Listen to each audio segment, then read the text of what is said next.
Beck has always been a chameleon. Most of the time, this is a brilliant credit to a man who releases his 13th album this morning without ever really repeating himself. But new album Colors takes the chameleon metaphor into a different place, where it blends too readily into the background.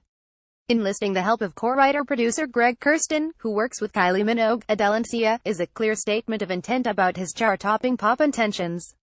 And my goodness does it come across. Some of the record sounds like a shameless attempt to vote out his way into a top 10 single. Major power chords with an "I'm so free" refrain belting out, "Repeat after me" choruses of "Whoops" and "Na na na na's" of Dreams. Up All Night's introduction is pretty much a copy of Dreams before the "Just Want to Stay Up All Night with You" chorus. It's not Beck's introspection of sea change that's being served up here, it's his mischief of Midnight Vultures and even a couple of nods to Odelay. Dear Life is the best song on the album, taking a slightly bluesy take on pop.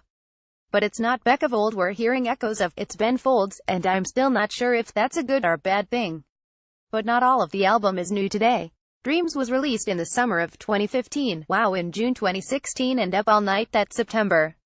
The album was held back by a year, we're assuming, to make sure everything felt right. It doesn't feel quite right. I think that's because Beck's lyrics always have a surrealist-like feel to them, and there's not enough of them here. There are some songs, Wow the worst culprit, that take everything way too literally. I can't think of a worse Beck single, and it's the worst song on the record. Yes, the character in your song is high. We get it. Performing it live at the Electric Ballroom in Camden, it was the only song of the entire set that he didn't seem to believe in.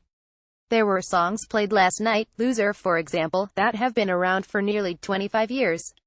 He belted out that song like it still mattered as much as it did back in 1994. The same was true of Devil's Haircut, released in 1996. It's a great song performed as freshly as it ever has been. And this is where Beck's chameleon works in his favor.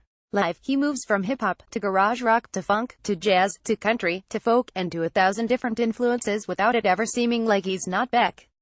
And there's always a hook in Beck's work. I'm a loser baby, so why don't you kill me? I've got a devil's haircut. In my mind, in the sea change, nothing is safe. It hits you straight in the gut and it sticks there. In Loser's case, it's stuck there for audiences since 1994. I can't see that moment on this record. It's still a Beck LP and some of the songwriting still shimmers, but it's not an album you'll remember and have it streaming again and again. But then again, if you're after something that doesn't ask too much of you nor requires an intense listen to fully understand it, there is a lot of feel-good pop and a lot of dancing music here. Just don't expect it to mean too much after it's finished. More What Happened When 100 Cameras Were Handed Out to Homeless People in London. More Stormzy doesn't want his struggle with depression to define him. I said my piece and I moved on.